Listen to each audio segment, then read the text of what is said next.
everybody, this is Russ with Healthforward Online, and tonight I'm back to video another lecture here with the California Citizens for Health Freedom, and I am with Venice.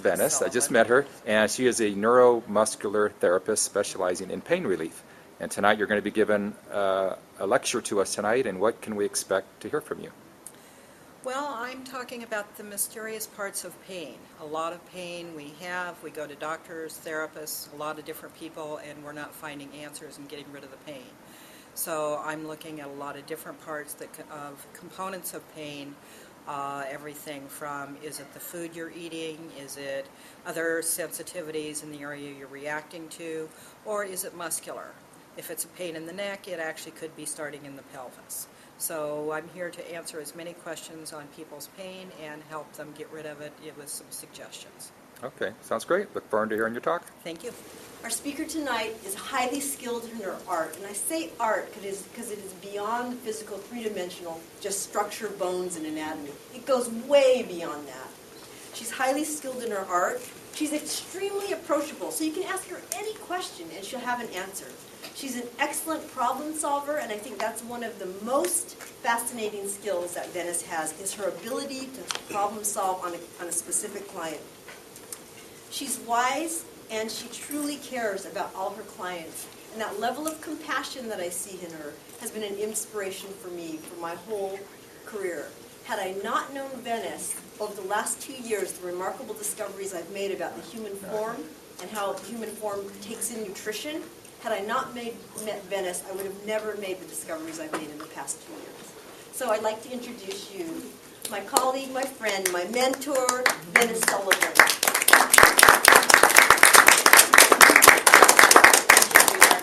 You're welcome. I'm so glad you're here. So I'm just trying to figure out who in the heck she's talking about.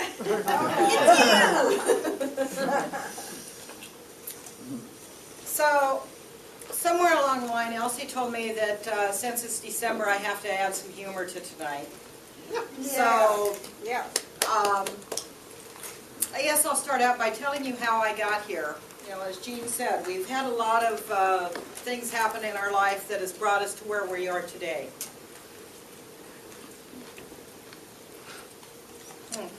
Maybe I won't tell that story because when I think about it, it makes me cry. So,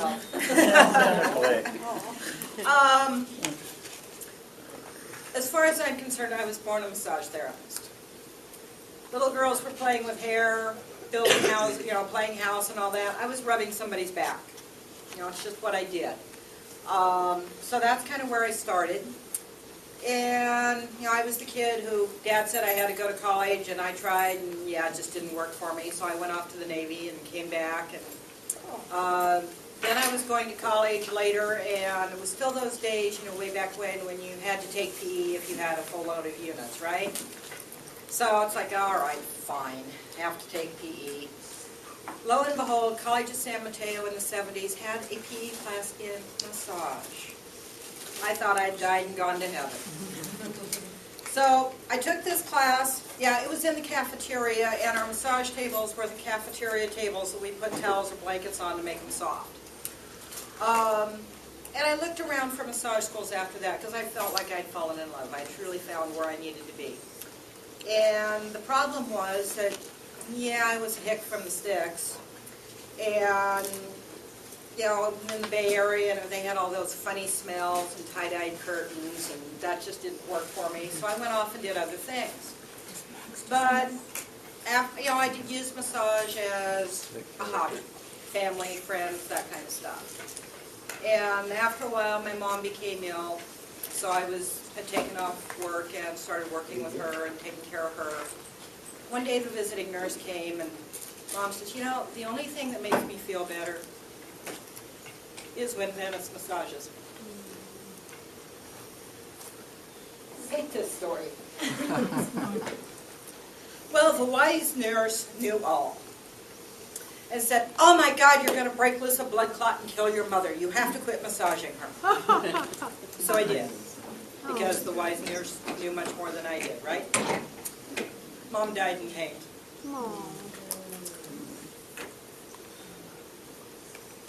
Take a moment.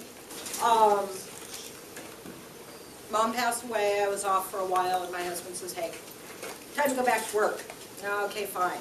Can't go back to what I was doing. Looked around, enrolled in massage school. And, you know, that's why I'm here today.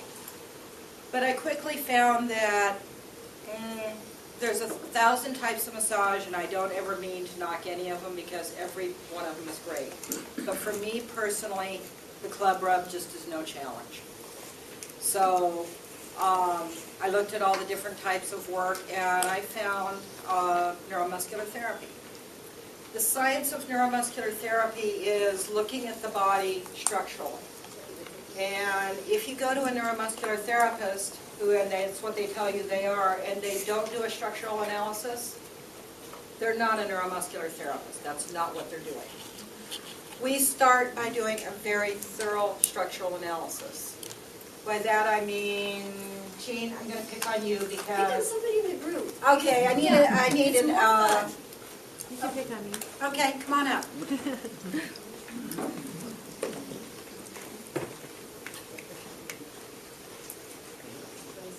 So now, I want you to stand, see this line right here? I got my chocolate cookies. Oh, perfect cookies. See that line right there? I want you to stand with your toes on it. A line. See that line? That line right there. Yep, perfect. Patricia. Patricia. Well, Thank you, Patricia. Most people know me as Patricia. So where I start is on a line, because I can reproduce that every time I see the person, okay? I want to be able to reproduce what I'm looking at.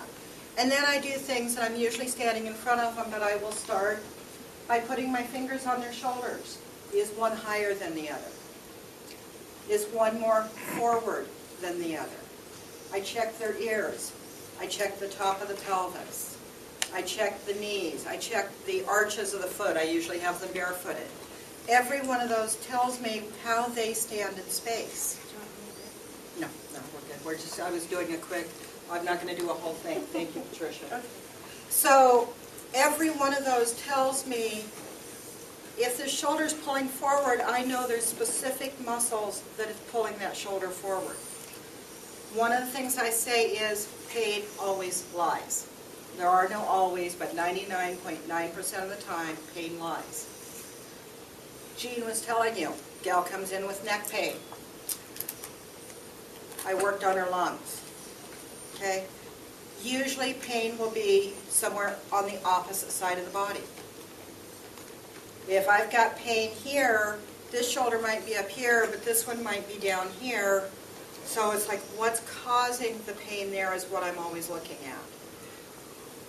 Pain is usually caused by a stretched muscle.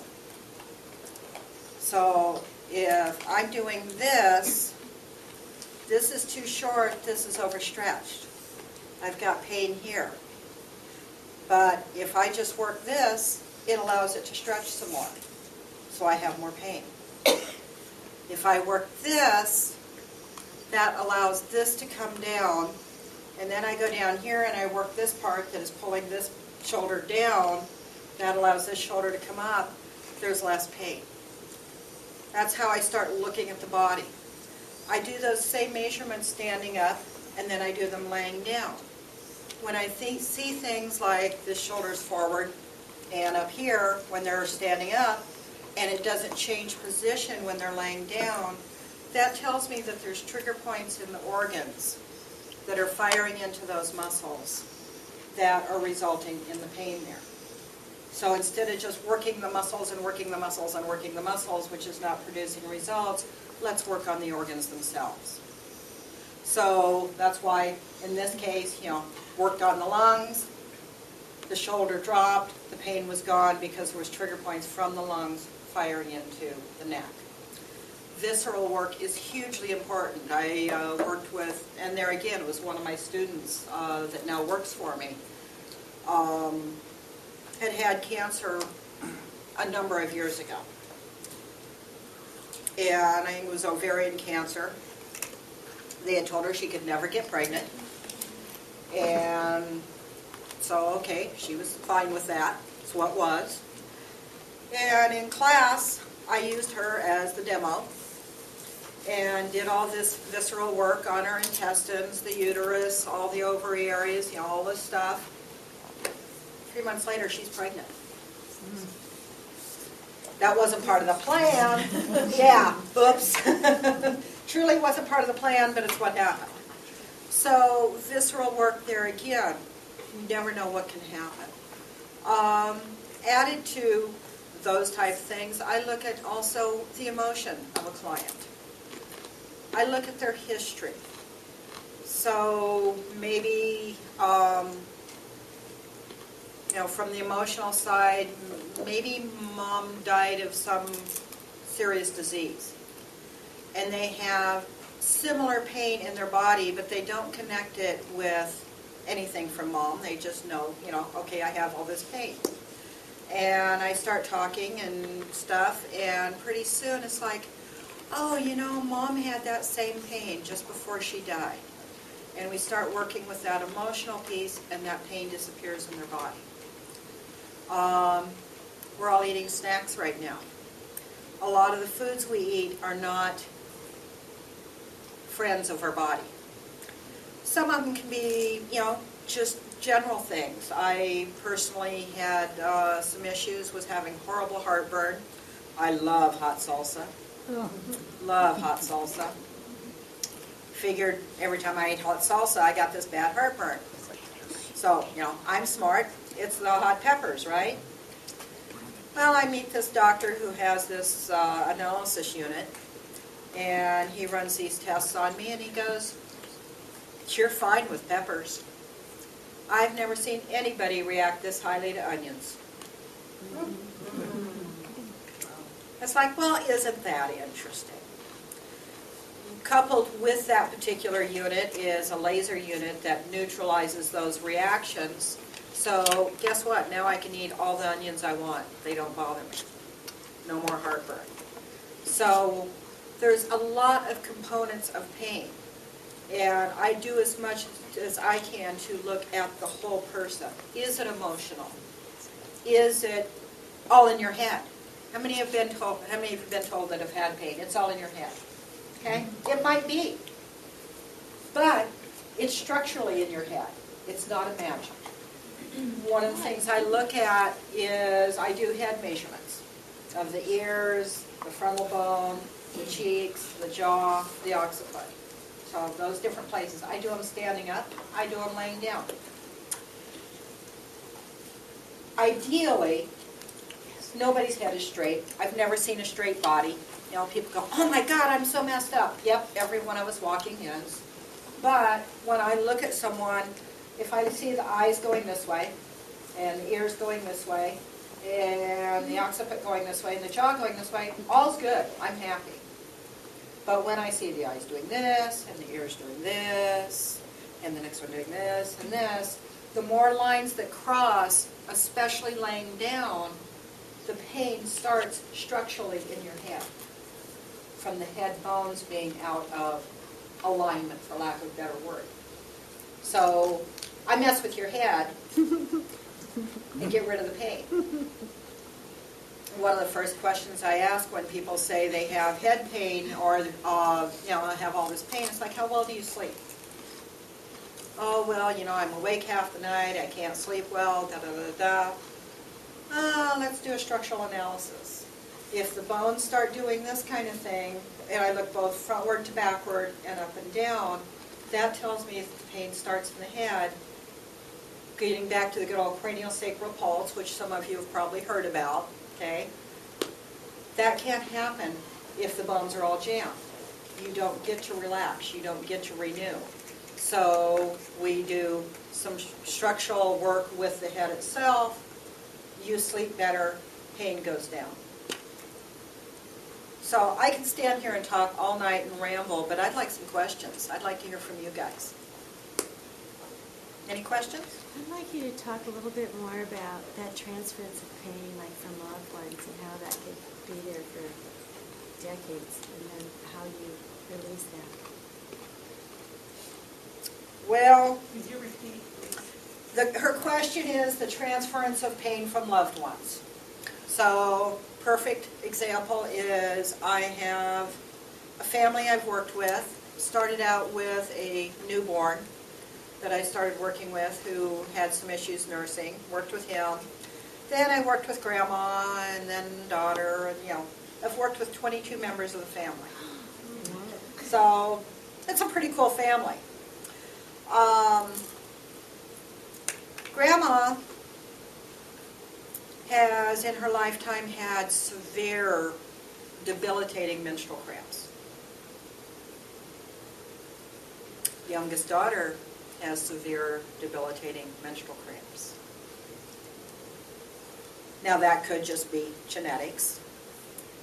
But when I started working with them and started talking about mom's stuff being carried forward, so who's ever heard of the sins of the father goes down 7 generations? Okay, we've all heard that statement. Okay, it does, but it's carried in the energetic field. So if mom has all this pain in her energy field, and part of it is just talking about, oh, I have horrible cramps, and so what's the young daughter think? When I have a period, I'm supposed to have horrible cramps. So there's that thought tie-in, but it can also just be transference. Once we started talking, oh, mom also has terrible migraines, and daughter has terrible migraines. So once we started talking about some of this stuff and how it does transfer down, about 50% of the daughter's pain and of both menstrual cramps and headaches have gone away. Sometimes we don't even know that there's some of that stuff there until we start going back. And Catherine was talking to me earlier. She and I have done some classes together in medical intuition. It's one of the other hats that I wear. So, I will throw out the disclaimer that I never read anyone without their permission. Okay, that's rude, obnoxious, and a whole bunch of other things. So, if someone comes in and says, you have my permission to look at all parts of me and find out where this is really starting, then I will use that tool, but only then. But through medical intuition, we can often see things that isn't seen normally. There's a lot of types of medical intuition out there. The one that I follow is not a map, which many of them are. It's not psychic. It's not just off-the-body hits that's happening. It's very methodical. So if I started, Terry? Betty. All I could see was the TY, and I don't have my glasses on. I do have my glasses on. Now I'm in deep doo-doo. That's the humor. So if I'm looking at Betty, I'm going to start at the top of her head, and it's just like a scan. I would go just across until I find something that says, hey, look at me. And then I would stop and I go, okay, what are you? And wait for it to answer. And it might be something in her ear, okay? And I'm making this all up. I'm not looking, okay? Might be something in her ear. But it's like all of a sudden there's these breadcrumbs. And it might take me down to her big toe. And trigger points, who knows what. But when I talk to the big toe and see what its story is and I clear that up, I go back to the ear and go, okay, do you have any more information? And then I just continue scanning down the body very methodically. Can I understand what you mean by breadcrumbs? You actually It's a trail. Oh. And we all do medical intuition differently. We all get our information differently. Some people see it. Some people hear it. I wasn't sure if you were referring to something you saw or just intuition. It's something that leads me along the trail. I might, one of my good friends that also did this training with me, she actually imagines herself with a flashlight. It's like, where am I going next? So it's just another tool of going, okay, what's really going on in this body? How do I get to the bottom of this painful situation? So it's, it's what's there. It's basically a channeling. It can You be. get the instinct. It's the way it works for me on things. Yeah, But we all do it differently. I I'm don't not channel. calling anyone. I don't mean it like that. Like Right. you're doing like the movie. No, It just no. becomes, you know what you're saying, you're being told. the way I perceive my information is I'm only asking for information from her body. I understand, plugging in. Right, plugging into her body. A lot of people who do channeling feel it's coming from somewhere outside with the information. My information is from the body I'm working with. You can tell the different information, pieces of information coming from the body, like you say. You look at the body for information. Yep, it's whatever the body wants to tell me, and occasionally someone else will chime in. Oh, It might be Great Aunt Susie that says, you know that knee problem? She was such a klutz when she was a kid. She was always falling. And it's like, okay, I don't know who Great Aunt Susie is, but I see this lady in a black dress with a flower in her hair or something. But when I explain that person to Betty as I'm telling her all this stuff, she goes, oh yeah, that was my Great Aunt Susie. She was always around and da-da-da-da. So everybody can chime in, but some people just want information. So it's like, thank you for your information. Now I'm really talking to Betty, so thank you. It's another tool. I just have another thought with where you're going. When you have that transference of emotion and pain and healing, whatever, do you feel or believe that then changes the DNA structure so that the next generation is freed up, or that person is freed up from that? Quite often, yes. Yeah. If we stop the pathway. I saw a program on television that was, I think it was one of those real specialty channels, and they were going on the DNA in the brain, and they were saying that healers can heal and affect the DNA so that people actually can lead lives they couldn't have lived before. Absolutely. That's Bruce Absolutely. Lipton wrote a book on that. I think that might have been his. Basic studies out of Russia around DNA shifting through brain. Yeah, I think that was what I watched. It was awesome. Yeah, there's some incredible stuff out there, and most of us have the tip of the iceberg on any of it. But what it comes down to is I work with a lot of tools. I fall under the level of massage therapist. Under that is neuromuscular, but I've studied the medical intuition. I've studied shamanic work, so I can do a lot of work on that level. The thing that Jean and I have most in common is need more input, need more data. We're always looking for the next answer. And the reason I started the work I do is because I was frustrated. I saw people in pain. And yes, I had this tool of massage, but it didn't do enough. So it's like, what was the next tool I could use? And what was a better tool that I could use? And I'm always looking for the next better tool. You have a question? What are your natural gifts that you didn't have to learn? That just That's what I see. you were born with? Yes. Probably my most natural gift I didn't have to learn is where the pain is in the body. I can do my structural analysis, and I go, here's my form, here's my map, this is what I'm going to do, and I'll sit down with the client and go, okay, this is what I see in your body, this is where we're going to start. This is where I want you on the table. And they lay down on the table, and I come in and I go, this is where I'm going to start, and my hands go here. It's like, no, we're going to here. Nope, we're going here. That's my most natural gift. And Venice, I'm going to add to that. Actually, the other natural gift, if you've ever worked around other high-caliber professional therapists, and I've had the opportunity to work around many, Venice has this knack to do structural analysis so quickly. And I've been around now a lot of other osteopaths and a lot of other people doing structural analysis. She's fast and she's accurate. She's fast, and it's just like second nature.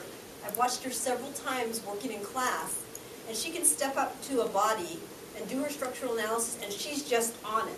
And she's accurate. The rest of us are going, how did you get that? I can't find this person's hip bones. I can't find their heads and their femurs. And she is so natural at that. So to answer your question, I'd say her structural ability, her ability to perceive structure is highly accurate. It is just a natural force she has. So when you find the point, what do? You chart it. The point where the pain is, You work on it. It might be energy work, it might be massage, it might be whatever's right for that moment in time. I had a new client in the other day, and my dentist sent her to me. Severe jaw pain, severe tinnitus. And Dr. Miller, I think he was here talking to you guys previously. Yes. He and I have done partnership work on a number of clients for a lot of years now. Anyway, he had sent me this lady, and he says he hadn't had time to give me a lot of information, and so I evaluated her. It's like, okay, I'm going to do my work, and my touch on her was about that hard. Okay, I work on newborns without making them cry, so my touch was about that deep on her. It was the first time she had slept soundly for days. She slept for an hour and a half on my table while I did this on her muscles and totally relaxed her. So what I do is what's right for that patient or that client at that moment in time. It could be energy work. It could be shamanic work and releasing stuff that's in the body. It could be hands-on massage. It could be myofascial release. It could be trigger point. Does it stay away? Depends on the body. Depends on the body.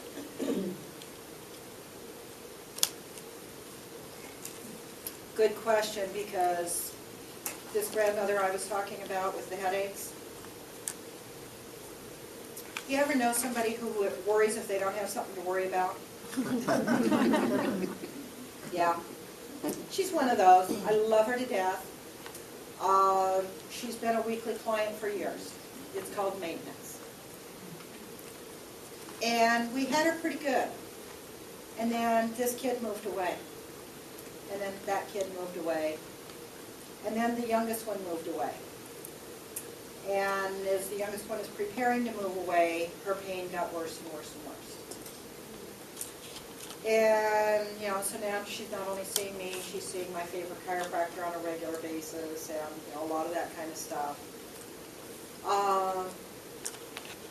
About a month ago, I get a text from the youngest daughter, who I'm good friends with. Hey, I'm coming to Sacramento. Can I get on your schedule? Mom comes in the next week for her regular appointment, half as much pain. Okay, daughter's coming home. She came in last week before the daughter got here. Now, she hasn't cleaned house in quite a while. Had cleaned her whole house and was pain-free.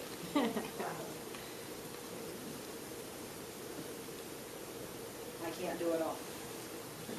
So I try with every client to come up with as many answers as possible.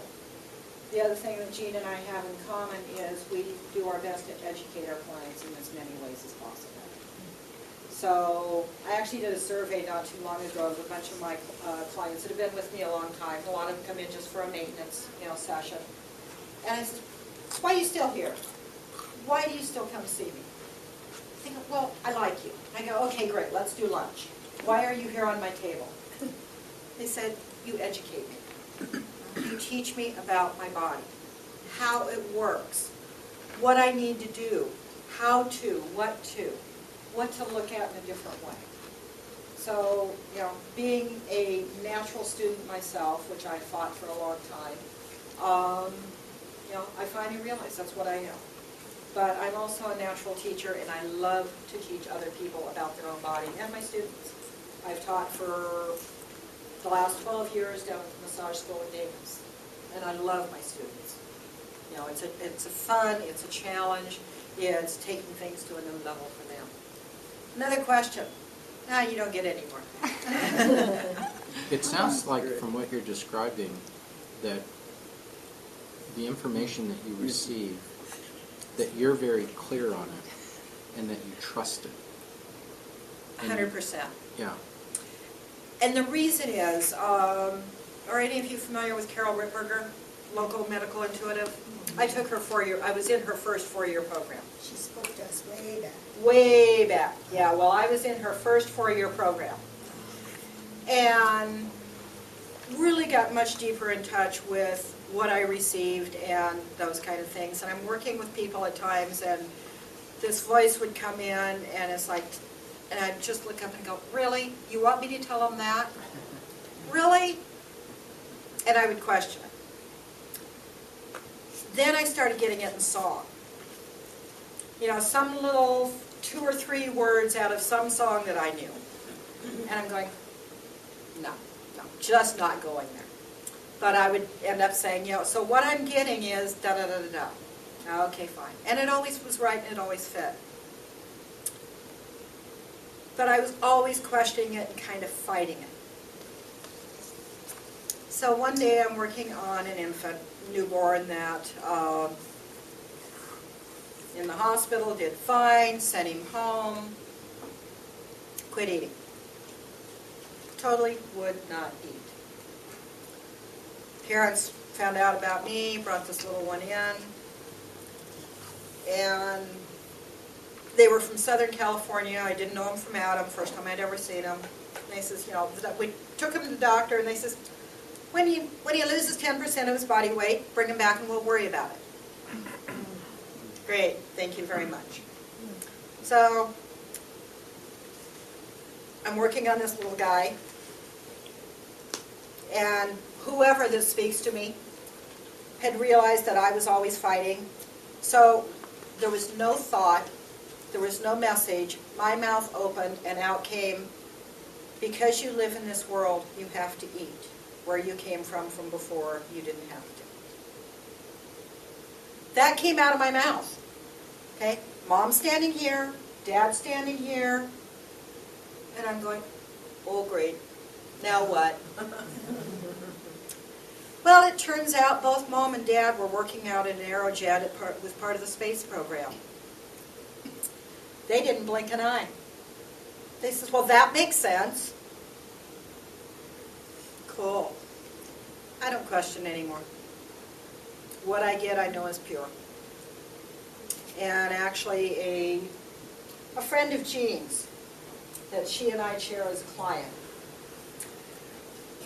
had some issues. He came in one day and I says, how about some shamanic work? Well, what's that? I says, you know, ancient healers from all over the world, shamanic work.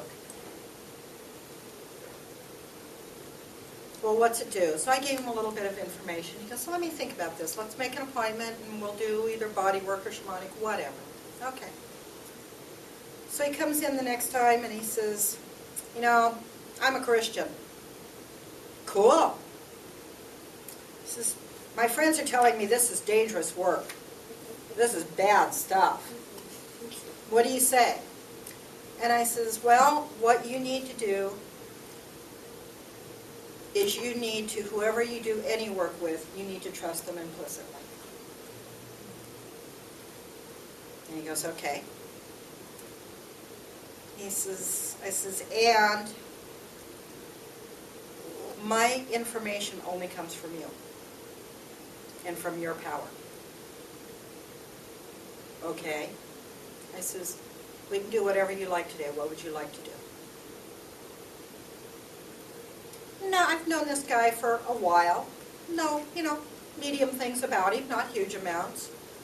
We do the work, and the way I do shamanic work is I do the journey, I bring back pieces of information, I give them to you, you interpret them. I do not interpret for anybody, it's not my job. I gave him the information, and he goes, oh my God, you just totally described my life. It's not my job to interpret. I'm just the messenger. Thank you. Other questions? How about some things we can do at home? Something you can do at Preventative home. type things. My favorite, I'll get right to you, Cap. Yeah. Germane to what you just said. Uh-huh. How long are you in session when you go into a shamanic journey for a patient? My sessions normally are an hour-and-a-half session. Hour to an hour and a half. I try not to So go are over an they- hour and a half. So if I'm in shamanic journey, might be 5 minutes. And then I bring the information back and let the client do with it what they need to do. I help them. Sort the info. Yeah. Okay, so you're absent, are you in on a one-to-one, they're waiting for you while you're closing your eyes kind of thing, or what here? They're just hanging out on the table. Okay. They're just hanging out. I can do it distance. I prefer to work with people one-on-one in my office. So, how many of you in here have pain? My favorite tool for self-care, and I apologize, I didn't think to bring it with me, is a bath brush. Okay? Everybody got a bath brush? Brush. Doesn't have to be in the bath. Dry brushing is awesome. Why? Circulation. Increased circulation, decreased pain. One of my students, now one of my therapists that I absolutely love to death, questions everything. So I keep talking in class about brushing. He goes, really? What does brushing do? Give me a break. So he buys a brush.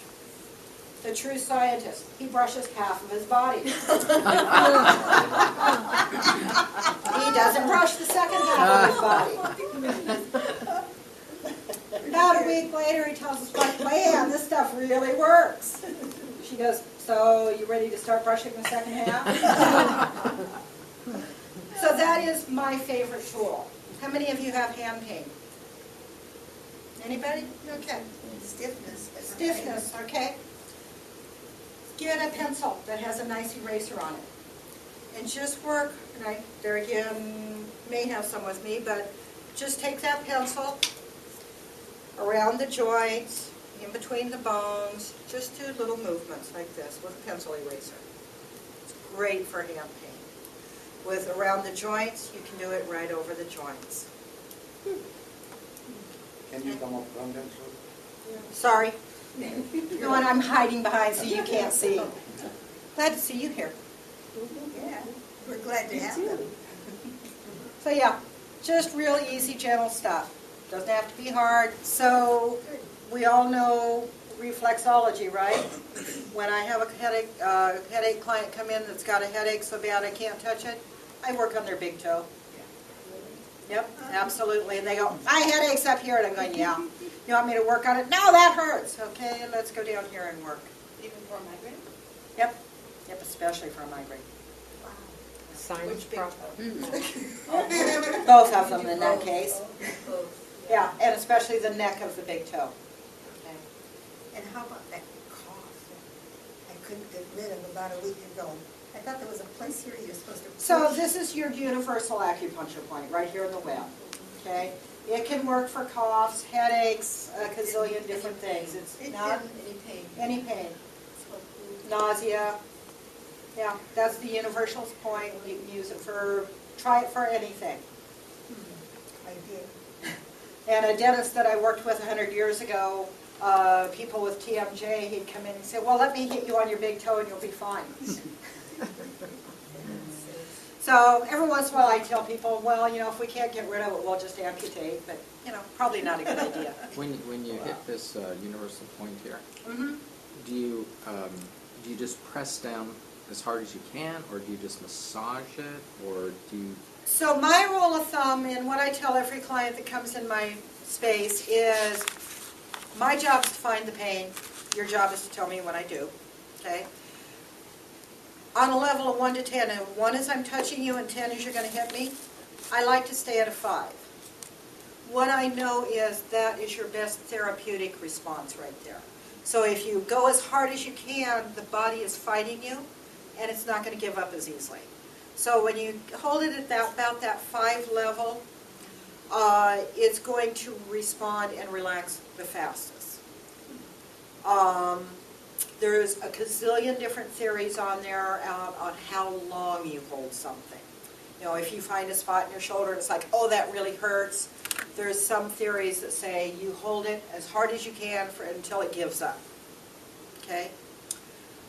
Going back to that about 5 pressure level, 5 tenderness level, for 8 to 12 seconds. What I know is, and this is after many years working with it, and what I was taught, and now I have to believe him because it works for me too, is if you hold it hard for as long as it takes, it's eventually going to give up out of exhaustion. okay? When it gives up out of exhaustion, it usually comes back madder later. Why make it mad? Okay? So you go in, you find the tender spot,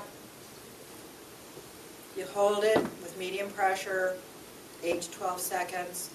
It might flutter a little bit, like it tries to go away and it comes back and it tries to go away, or it may just start to fade. People say, you're letting up the pressure. No, that's the muscle relaxing. Okay? If it doesn't relax, I go away. I may just go next door, somewhere close by, come back again, slightly less pressure. It doesn't relax. Go away a second time. Come back again, slightly less pressure. Let's say it still doesn't relax. It's a stubborn son of a gun. Okay, so then what? Get a bigger hammer? Probably not. What that tells me is it's a possibility of two things. That muscle's actually stretched, which means it can't release, or something else is firing into it. So if it's stretched, but it hurts, I'm going to go to the opposite or down below it and see if I can release these muscles so it'll quit being stretched. Then I'll come back and go, oh yeah, now I'm fine. Okay? Or trigger points. Do we all know what trigger points are? I touch here, it fires somewhere else in my body. If there's something down here firing into this spot, this is not going to relax until this goes away. So I've got to get rid of the trigger first. So for you guys who want to work on yourself, and I think that's a great thing to do, get a trigger point book. Okay, there's common ones. So headaches. Client comes into my office and they go, I have a headache. And I go, where? Well, it's in my head. Great. Is it a frontal headache? Is it the back of the head headache? Is it over here on the side? You look at the trigger point charts and you go, oh, what's all the things that can fire into my head, into that spot? Top of the head headache is usually the muscles right at the base of the head. Okay? A lot of these headaches around here is this big honking muscle here on the side of your neck. So it's a great way to start looking at things and going, what is causing this? What's behind that? So other things you can do for yourself. Plantar fasciitis, anybody? Okay. Freeze a water bottle. I've done that. Okay. Work on your legs. Forget your feet. Calves and front of the legs. So one of the things I look at when I have people on a line is I'm standing here like this. My pelvis should be relatively flat. Most people are like this. Well, if they're like this, their head's like this, and now they're out here. So their feet are grabbing on the ground, trying to hold themselves up. They do that long enough, now they've got cramps in the bottom of their feet. So if I'm working with them, the first thing I want to do is A, get the pelvis back, B, get the head back, C, relax the feet. By relaxing the feet, first I have to relax the legs. So always start with your leg muscles for any sort of foot problem, 9 times out of 10. And Dennis, when you get those, I don't have feet cramps, but I do have leg cramps at night. I jump out of bed and walk around until it relaxes. So come on, give me the answer, Jean. She's whispering something that I couldn't I hear. heard her. Minerals. Minerals? Structural, and this is where the structural analysis and structural correctness comes in. Oftentimes, in my practice, what I see, thanks to Venice, is somebody's not absorbing their nutrition correctly. They're not absorbing their minerals, they're not absorbing their vitamin B, they're not absorbing their nutrition correctly from food. Oftentimes it's because their viscera is twisted, tilted, or they're just not able, or there's trigger points firing into the viscera. So oftentimes it's structure too. So we get the structure level, and then oftentimes with normal diet, normal healthy diet, you can get out of pain. And I've seen that in my practice.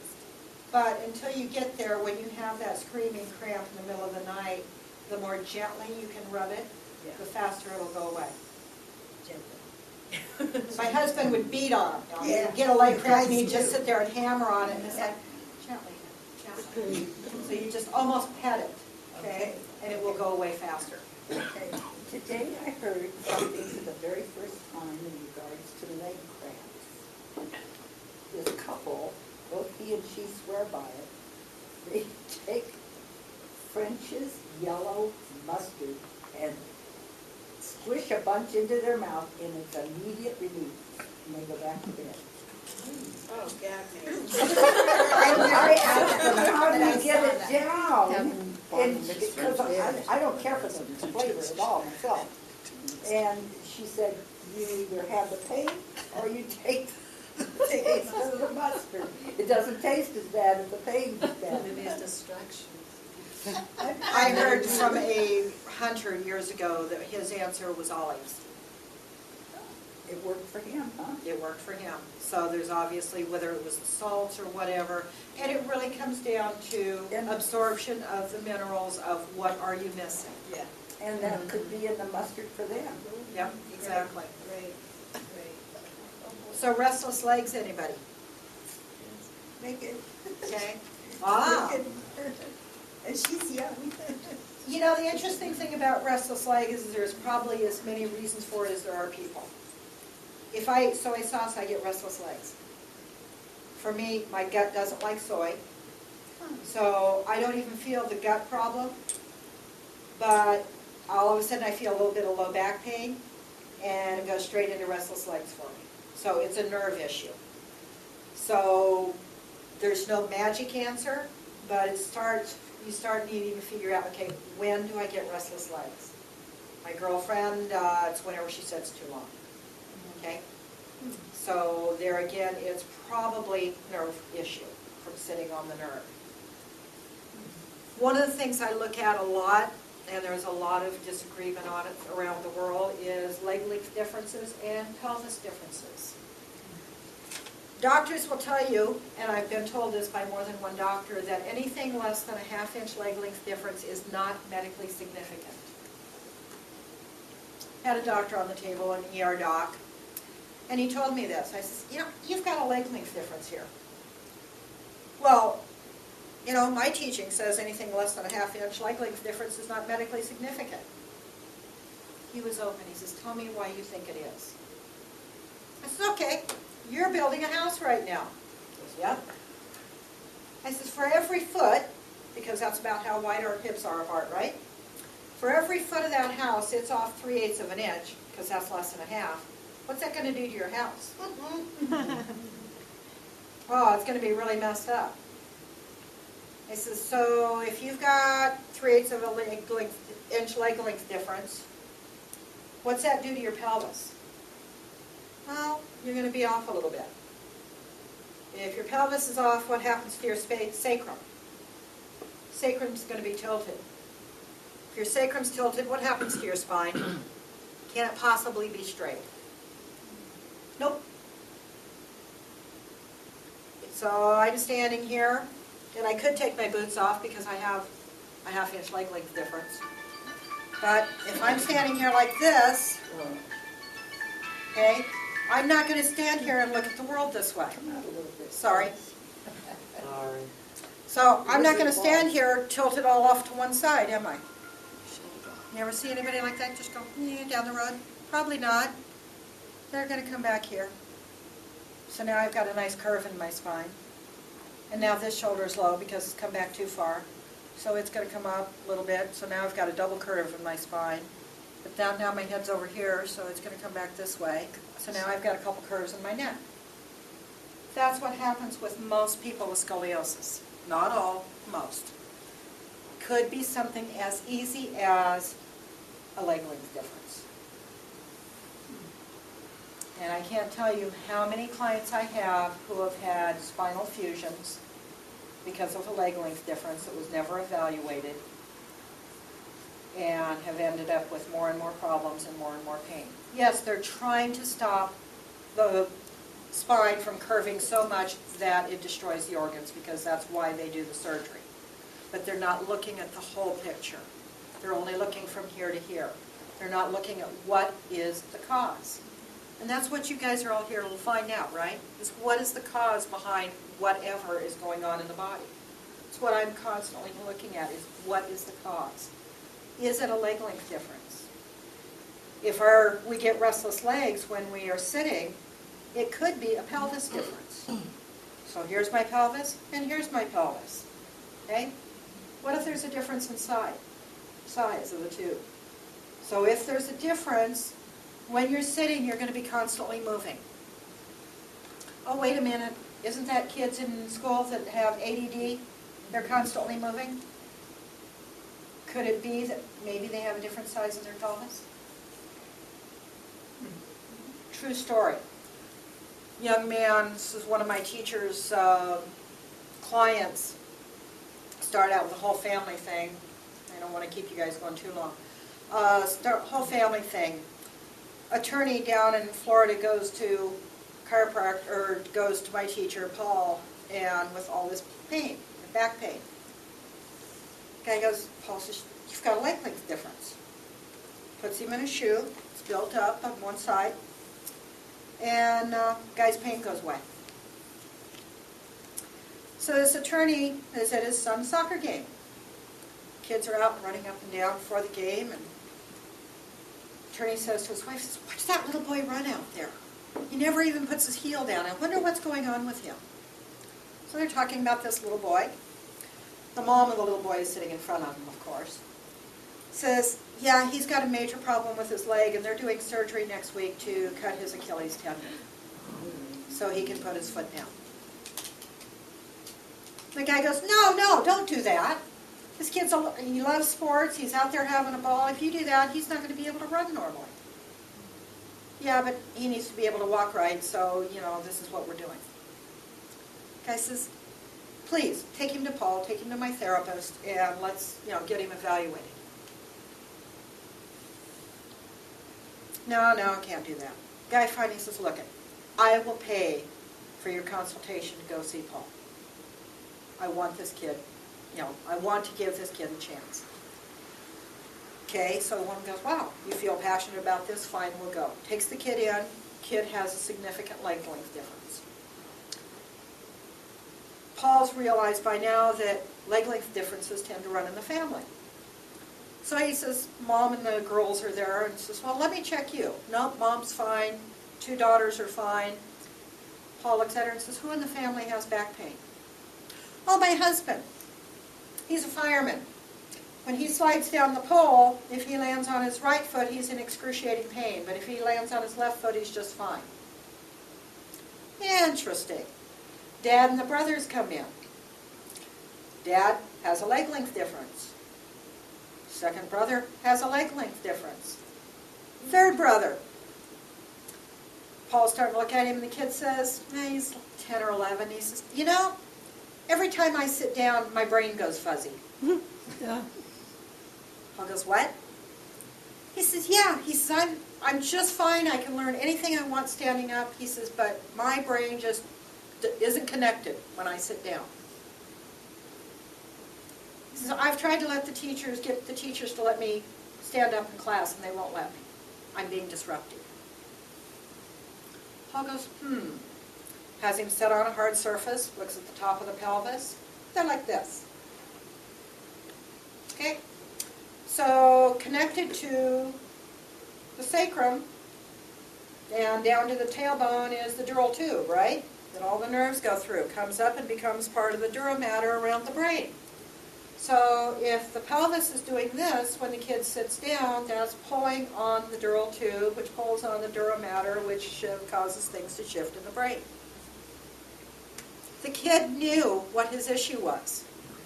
In fact, he had faked a urinary problem so that the teacher would let him go to the restroom whenever he wanted. He would go outside, stand outside the door for a minute, come back in and stand in the back of the class till the teacher made him sit down.